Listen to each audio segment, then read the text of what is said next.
You can do whatever you like to me, you sweet little veal cutlet of a woman.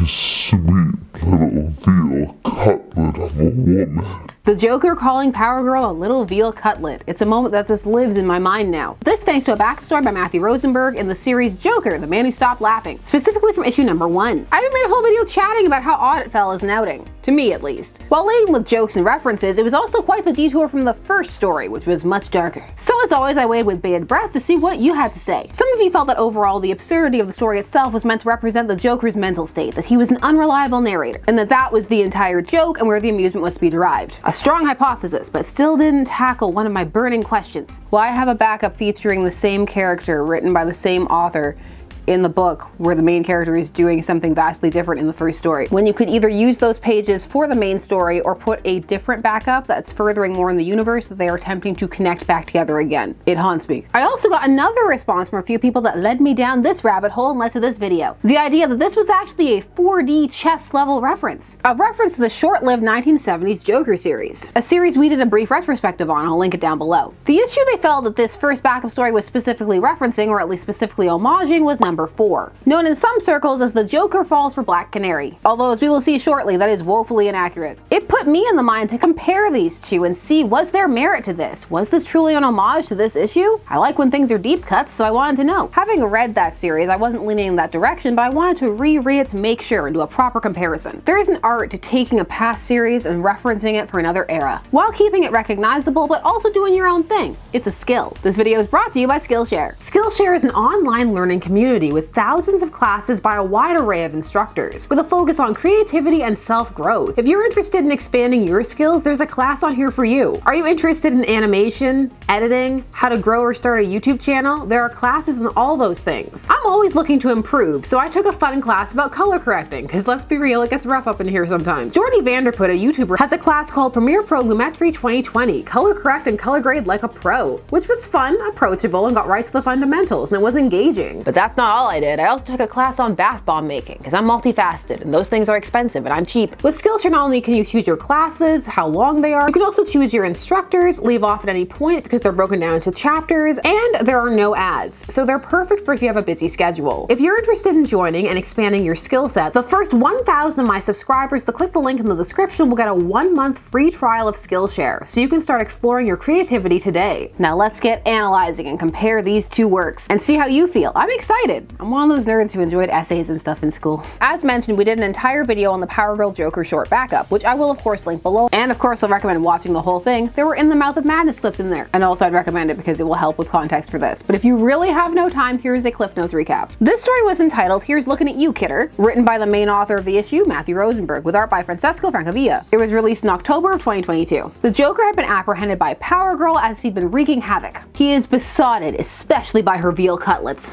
I think I'm in love. You can do whatever you like to me, you sweet little veal cutlet of a woman. Now, an offhand comment she makes about him being a liar sends him on a very specific quest, and that's to prove himself to his lady love. What? I don't want my future wife thinking I'm a liar. I have to prove to her I mean every word I say. Sometimes. Who he escapes from quite handily despite her being Kryptonian. He has some henchmen with him throughout this from various eras. He's got Silver Age Gaggy, he's got Post-Infinite Crisis Jackanapes, and a new version of Jack Frost there. This for him to bounce jokes off of about his wardrobe choices, Power Girl's outfit, and to murder for comedic effect. He then goes to the Mirror Master, not for his specific skill set, but because he needs to do a clothing montage, and the Mirror Master has mirrors. There he goes through many different outfits from his many different eras and comments on them. This feels like I'm not trying hard enough. The references don't stop there, as he beats the Mirror Master for daring to say that he is anything less than 100 in terms of the style department. The sound made is Todd, Todd, Todd, a reference to Jason being beaten with a crowbar, so it's a very meta level reference. The type that takes you out of that specific story and into the overall generalized canon rather than referencing something within it and drawing attention to that on a meta level. He settles on a suit, goes out to cause some intense chaos, but we see a mirror double of him leave Mirror Master's mirror. That is almost a tongue twister. Mirror Master's mirror. Say it 10 times fast. Power Girl never shows up to stop him despite the level of mayhem that he's causing, and so he sadly goes home. And we the reader see it's because she is on a date with his mirror double. Cue laugh track, the end. Okay, 70s time. This story story is A Gold Star for the Joker, written by Elliot S. Magan, who if you've been here a while, you'll recognize from the Superman's God Sword story. Or if you've been reading and collecting DC Comics from a specific era, you'll recognize because he had quite the reputation at one point, particularly surrounding Superman stories. The art is by Jose Luis Garcia Lopez, with inks by Vince Coletta. This came out in August of 1975. Since this is the main story, we have a cover to look at which highlights something very important. The Joker has kidnapped Dinah Lance, not Black Canary. Yes, she is Black Canary, but we the reader know that and not the Joker, and that very much changes the tone of the entire story. Our story takes place in Star City, hence the gold star in the title, and we open on a narration that is building up the overall atmosphere. It's treating it very much like a standard story rather than something very jokey. The narration of the backup story was joking with you. Here's a sample. While out causing chaos and calamity with his trusty henchmen, Jackanapes and Gaggy, the Joker has been rudely interrupted by yet another dastardly do-gooder.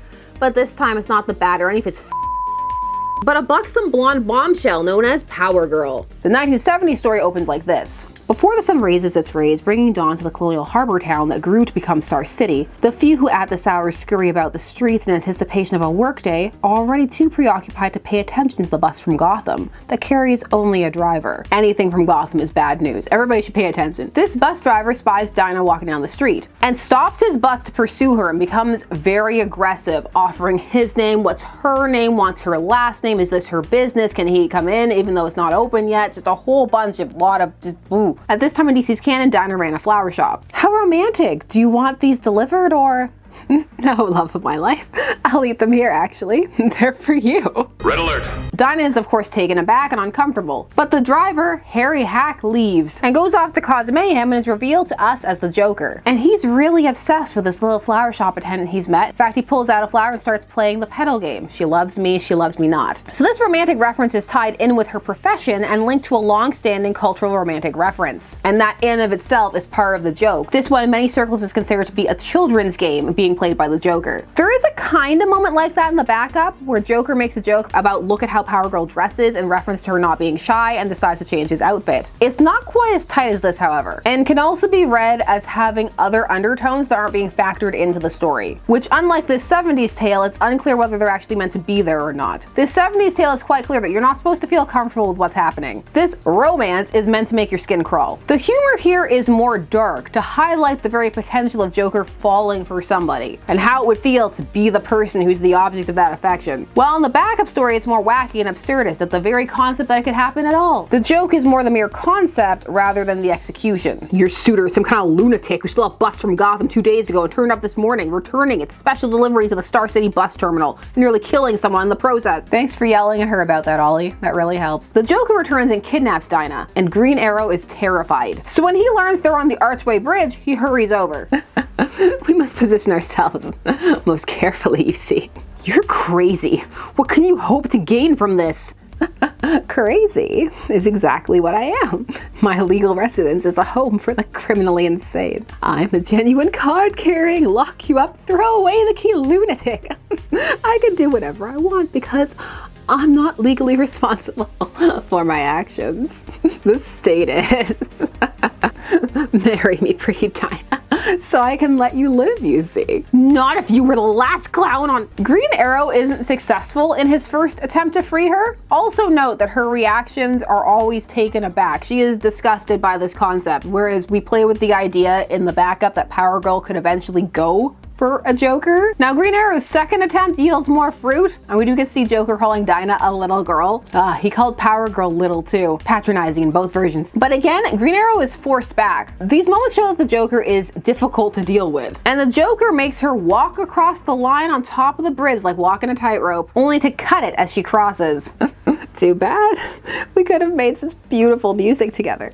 But you probably sing off key. That's a nice joke because it works on two levels. It works on the level he's saying it as a play on a popular expression, but also works because we know that she's Black Canary and the connection between canaries and voices, though she doesn't have her canary cry at this moment. So it's a joke that works on several levels, both inside the text itself and outside of it on a meta level, but a very subtle one that is still contained within this story. The hollow tip of the arrow collapsed against the far archway and exposed a suction device to hold it there. Oliver, I love you! Maybe don't yell that because he has saved you at this point. He still needs that secret identity. I guess there could be lots of Olivers who are Green Arrow. Green Arrow manages to shoot an arrow at such an angle that it causes the Joker to lose his balance and he plummets into the water, and he thinks that's hilarious as his seeming end, which of course it isn't. The end. Okay, so much to compare. We're not going to go on about the length because the 70s story is a full issue, and of course the 2022 story is a shorter backup. But we can look at tone, execution, and Joker/character characterizations throughout the story to determine, is the backup an homage to this series and specifically this issue? Well, off the bat, the types of humor are quite different. The 70s is much more subtle and plays in a more sinister arena, though it has its over-the-top moments. The backup goes for more absurdity and more bombastic and obvious jokes. Events that don't make sense, fake editor's notes, lots of meta references to across the Joker's history, and more punny or sexual jokes. It's not always entirely clear what is or isn't happening, and does it pertain to canon or not? Is it all in the Joker's mind? Contrast this to the 70s, where this is an incident that easily slots itself into canon for several reasons, or could. The details are accurate. There are lots of little things in there that just ground you. The bus is coming from Gotham. They're in Star City. Dinah's working at her store. People are acting as they should and according to the power level and skill sets that they have. Green Arrow doesn't abruptly get more or less skill to facilitate the plot around the Joker, as Power Girl does in the backup to facilitate the Clown Prince of Crime's escape. The impact of the Joker is localized and hence more believable. He's hurting people, yes, but it's contained to this one area and it can be clearly demarked as a certain incident specific to Star City. It's a contrast to the just generalized mayhem of the backup with lions and explosions, all kinds of things that can raise itself to a level that you may reach a point where you're asking, okay, where are the other heroes? Is this really happening or not? In terms of the meta humor in the 70s story, there's less of it. And it's more tied to this specific story and to romance tropes in general, and requires the reader to know details like Dinah being Black Canary. So the canon is being used as an accent to the specific tale they're trying to tell. In the backup, the references are more to the Joker's overall history, but they aren't strictly necessary to that specific story's function.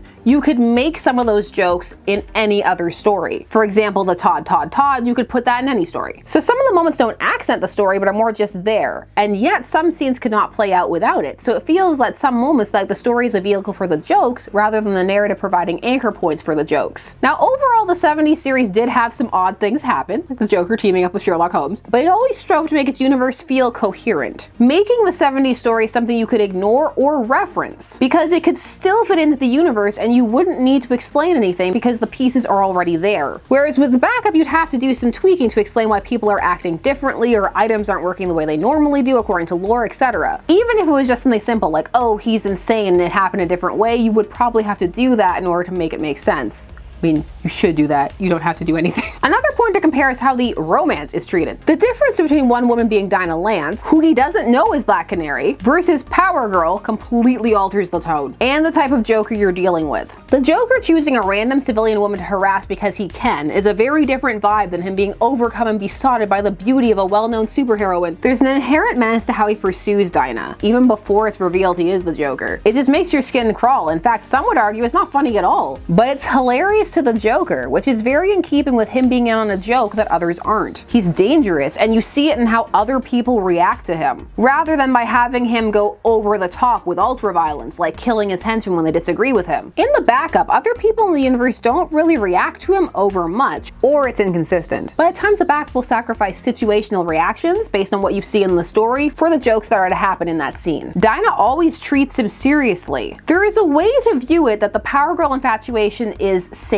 The idea that you don't have to worry about Power Girl. She's a strong Kryptonian, she can take care of herself. She's stronger than him, basically. Which opens up a whole other can of worms that probably was not intended if you go into the mode of overthinking stories like I do. Because one can be harmed by someone weaker than themselves, but for the purposes of this story and the type of humor that's trying to employ, the logic is most likely puny man, strong woman, she's fine. Don't think about some of the dynamics or implications. So for all the sexual innuendos he throws out or how he talks about having sex with her, it's meant to feel more absurd or out of reach. Basically, silly. Now, issue 4 in the 70s doesn't feel silly. It does want you to worry about some of those implications. They're part of what's driving the tension. The 70s stories has stakes. She could die on that bridge. Yes, the Joker's jokes and actions may appear juvenile and he's driving a Silver Age car despite it being the Bronze Age. This Joker is a bit of a throwback for the time. The Joker in the 70s series is very much hurtling towards his full Bronze Age iteration, but he still has some vestiges of that Silver Age portrayal. So he still has some of his Silver Age gimmicks. He still makes some of the a bit more punny jokes, but not as punny. But he's also got a more serious side, befitting what happened when the Joker was brought back fully. His first story where he was fully brought back in Batman comics, he was brought back as a stone-cold killer. That story opens with a murder. It's to show the Joker means business. Now, the Silver Age Joker was rarely used, despite the fact that the character was so popular on the Batman series of the 1960s. He vanished for years at a time, and in the brief appearances he was very silly, pulling ridiculous, harmless capers and getting his tears harvested by Jimmy Olsen. That Joker is closer to the one that you see in the backup story, minus the random killing, because you could not get away with that in the Silver Age. But in overall tone and menace level, pure Silver. So that is a big difference that separates these two Jokers. The Joker in the backup does not feel like the Joker in the 70s series. The 70s Joker is well aware of reality, in control of it, and chooses to operate outside of societal confines. That's part of the joke for him. It's not clear how the backup Joker operates or how he views reality. So these two works are very different. But is the 2022 outing meant to be an homage to the 1970s and this story? If it is, it's one on the basest level. The idea that the Joker had a series where he went on random adventures, and at one point he fell in love with a woman. In love. But in terms of tone, humor style, and Joker in play, they are very different. So if this is meant to be an homage, it's not the strongest out there. If it isn't, it's a comedy backup in a series that's meant to lighten up the tone after the darker first story. Most likely. Maybe it is 4D chess, then at the end it'll all come together, all little tiny moments told through a very unreliable narrator that matter to the first story. We'll see. Both of these works have a different appeal. Some will enjoy that over-the-top anything-can-happen zany Joker rendition, perhaps growing tired of the very dark, murderous, at times dour clown we see time of recording, also who is everywhere. And the looseness of the canon and details is hardly shocking given the state of the DC universe at the time the story takes place in, which is the tail end of the Omniverse, where everything is canon but nothing is canon. But then a new universe status quo is coming. The boundaries aren't clear, so it can be hard to operate inside of them, and some just choose not to, especially if that's where they feel the humor is being derived from. If the humor resonates, then this backup will be a fun ride and a chance to see how many references one can catch, or just wonder what antics the Joker will get up to next. The 70s series provides something different, something that was in line with the changing and evolving Joker characterization of the time, because some of the stories in this series lean a bit more silver and some lean a bit more bronze. So you have a blending of the elements, but overall they are very solid plots that keep the people inside of it and the tone consistent and try and adhere to the canon. This issue number 4 is a strong solo Joker outing that showcases no one is safe, because you never know where the Joker will strike next. And once he sets his sights on you, you better watch out. It's potentially much less of a humorous tale, but funnily enough would have been lighter fare for the time, but is in some ways darker than the backup, even if it is less violent. Now it's entirely possible to enjoy both of these for different reasons, or prefer one to the other, or neither. The options. So I want to hear from you. Do you think the backup is an homage to the 70s series? Do you go as deep as I do, overthinking things like this? Also, I want to say thanks to the people who commented and suggested this base comparison. This was a fun exercise, and it was nice to go back and look at them both together. I find things and discussions like this fun and invigorating, while some find them boring or aggravating or confrontational. I hope you found it fun, and I can't wait to chat down below. Please, while you're down there, do all the YouTube things, like, share, comment, subscribe, and thanks so much for taking some time out of your day spent discussing comics with me. I always appreciate it, and I will see you again soon. Bye-bye.